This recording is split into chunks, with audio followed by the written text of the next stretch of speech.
Ministère de délivrance. Où tu as vu ça? Toi, tu vas passer à chasser les démons. Jésus a chassé les démons de Gadara. Depuis 2001.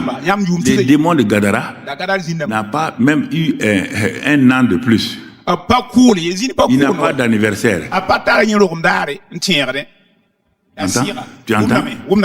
On va te braquer sur des choses secondaires. Il te dit, cherchez le royaume des cieux et sa justice et toutes choses. Il te dit, toutes choses. Tu laisses le royaume, tu cherches toutes choses. Il ne va pas te donner.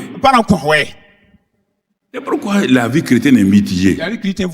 Chacun a pris un morceau, il a inventé pour en faire son territoire. Voilà le vrai problème.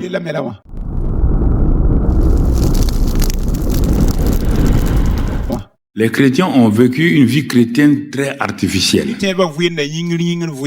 Ils ont braqué tout sur eux-mêmes, cherchant des délivrances, cherchant des bénédictions. Ils n'ont pas pensé à ce que Dieu leur a assigné de faire sur la terre.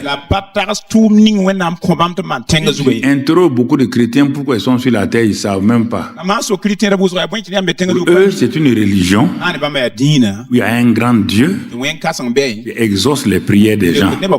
C'est ça le christianisme. Ah non. Le christianisme, c'est nous qui lui avons donné le nom christianisme. Mais au départ, le christianisme n'a pas commencé avec Jésus. Non, mon frère. C'est nous qui avons donné le nom chrétien. Et ça vient même des Antiochais. Ça ne vient même pas des chrétiens, ça vient des gens d'Antioche. Le but de Dieu, Dieu a créé une terre. Il est Dieu là-haut. Il dit, je crée une terre où je vais mettre un homme créé à mon image. Cet homme créé à mon image, je vais lui donner une aide. Pour quel but? Quel but vous dites là? Il n'y avait pas de gouvernement. Il n'y a pas de démocratie. Il n'y a rien. Pourquoi Dieu a créé? Est-ce qu'il y avait des supermarchés? Est-ce qu'Adam et Ève avaient besoin de ça? Dieu a fini de tout créer. Tout était complet. Pour que Adam et Ève soient à l'aise pour faire ce que Dieu a dit de faire. Ce que nous faisons aujourd'hui là, c'est la déformation de ce que Dieu a prévu dans le jardin d'Éden. Puisque la preuve est que quand tout va finir, la nouvelle Jérusalem qui est déjà prête. La Jérusalem est prête. Elle est plus grande que la terre. Quand toi tu vois rien, voilà, c'est le problème. La nouvelle Jérusalem est prête. Quand il va finir, il a dit qu'il va casser cette terre. Même les cieux où il se trouve lui-même, il va tout détruire. Il va faire des nouveaux cieux, une nouvelle terre, et il va faire descendre la belle nouvelle Jérusalem pour venir. Il est dit dans Apocalypse, dans la nouvelle Jérusalem, il n'y a pas d'église, il n'y a pas de Bible, il n'y a pas de prière. Comment tu vas faire alors? Il revient au début. Alors, si tu veux savoir pourquoi il revient au début, parce que Dieu, quand il fait quelque chose, il connaît la fin avant le commencement. Dieu ne s'est pas trompé.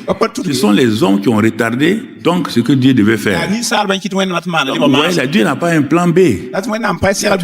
C'est ceux qui ont un plan B parce qu'ils ne connaissent pas la fin. C'est pourquoi ils préviennent un plan B. Il y a un plan A. Se termine en B, c'est fini.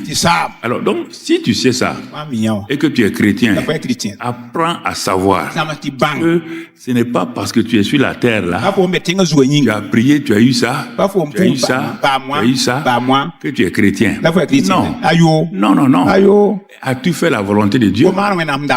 C'est ça le problème. As-tu fait ce que Dieu a dit de faire? Qu'est-ce que Dieu a dit de faire? Il a dit à Adam et Ève, vous allez, je vais vous rendre, je vous bénis et je vous rends fécond. Donc quand je vous bénis, je vous donne la fécondité. Vous allez vous multiplier. Vous allez remplir la terre de ma présence. Et ensuite vous allez assujettir la terre et dominer. Pour faire quoi? Parce que je veux que ma présence qui est au ciel, dont je vous ai imparti, cette présence-là remplisse toute la terre.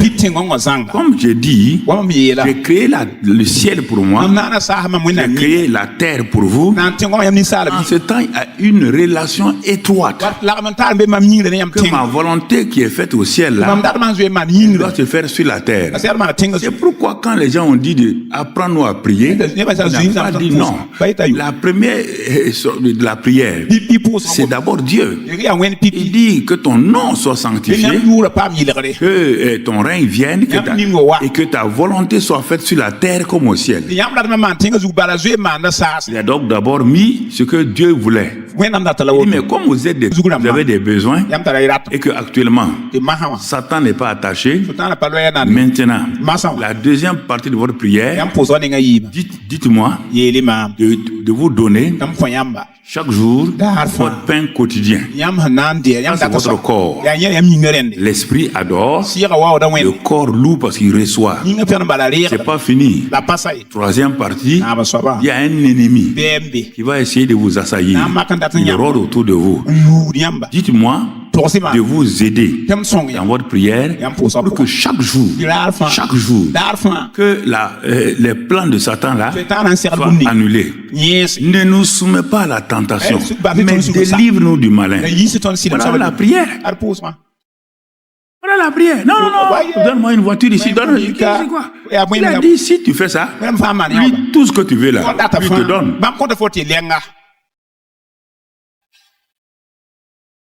Tout ce que tu fais là, il va te donner. Tu vois mon frère, tu vois ma soeur, c'est ça que Dieu veut. Simplement. Mais beaucoup de gens sont dans le christianisme, ils sont en train de chasser les démons ici. Il a dit de chasser les démons. C'est pas notre but. Quand tu exerces là, un démon vient, tu le chasses, tu le dégages, et tu continues à faire ce que Dieu a dit. Ministère de délivrance. Où tu as vu ça? Toi, tu vas passer à chasser les démons. Jésus a chassé les démons de Gadara. Depuis 2001. Les démons de Gadara n'ont pas même eu un an de plus. Il n'a pas d'anniversaire. Tu entends? Il ne faut pas te braquer sur des choses secondaires. Il te dit, cherchez le royaume des cieux et sa justice et toutes choses. Il te dit, toutes choses. Quand tu laisses le royaume, tu cherches toutes choses. Il ne va pas te donner.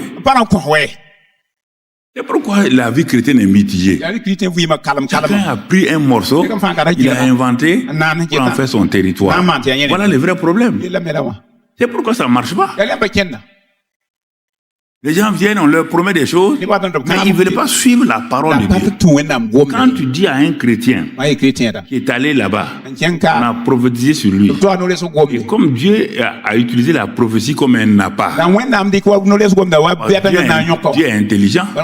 Aucun pêcheur de poissons ne va aller à la rivière avec un hameçon vide. Non, il n'aura pas de poissons. Il n'aura pas de poissons. S'il jette hameçon là, tous les poissons de la rivière savent que c'est un danger. Il faut un appât. Quand Dieu te guérit, c'est un appât. Quand Dieu te délivre, c'est un appât. Il te tire pour venir. Quand tu rentres maintenant, tu te dis assois-toi. C'est pas pour ça. J'ai utilisé l'appât de la guérison pour t'enseigner. Va maintenant et prends ma Bible. Tu vas savoir, moi le Créateur, pourquoi je t'ai créé. Quand on te vend un véhicule, on te vend un ordinateur, on te donne un document d'accompagnement. On te dit, va lire, tu vas voir comment tu vas l'utiliser. Fais attention à ça, fais attention à ça. C'est ça ce livre-là. Et toi, tu fermes ça. Tous les jours, tu cours derrière un prophète, derrière un apôtre. Est-ce qu'un apôtre et un prophète peut faire ta vie sur terre, peut à la clé pour t'amener au ciel? Lui-même, il se cherche. Lui-même, il ment. Lui-même, il complote. Lui-même, il trompe les gens. Comment il va t'amener?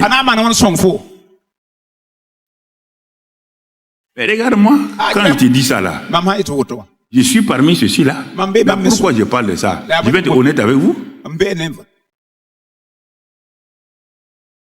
Quand je parle de tout ça là, c'est moi-même y compris.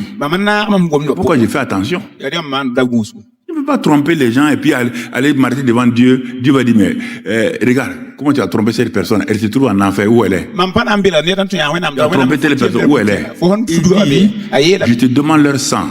Mamadou Karambiri les rejoint. Je vais m'amuser avec ça. Et les gens s'amusent à ça. J'ai un ministère de... Tu as un ministère de quoi? Toi là, tu as quel ministère? Où tu l'as eu? Tu l'as inventé quand? Sois humble là. Oui. Amen. Dieu n'a pas changé. Il a dit à Adam et Ève, il y a ça. Il n'a pas changé. Quand ils sont tombés et qu'il a élevé plus tard Noé, il a dit la même chose à Noé. Il avait détruit la terre. Toi, tu vas t'occuper de ça. Quand Noé a construit l'arche, la famille de Noé a été sauvée. Dieu a répété textuellement ce qu'il a dit à Adam et Ève. Béni encore, fécond, etc., etc. Dieu ne change pas. Quand Noé est parti, il n'a pas tout accompli. Un homme qui est venu s'appelle Abraham. Il n'a pas changé. Il a dit encore, béni, multiplication, tout. Il a continué. Quand son fils Jésus est venu, même chose. Pour faire quoi? Pour remplir. Quand nous sommes venus, il dit, par l'œuvre accomplie, j'ai fait ça, maintenant je vous ai béni. Vous avez été édifié par cet enseignement et vous aimeriez en écouter d'autres. Abonnez-vous sur notre chaîne YouTube. Que Dieu vous bénisse.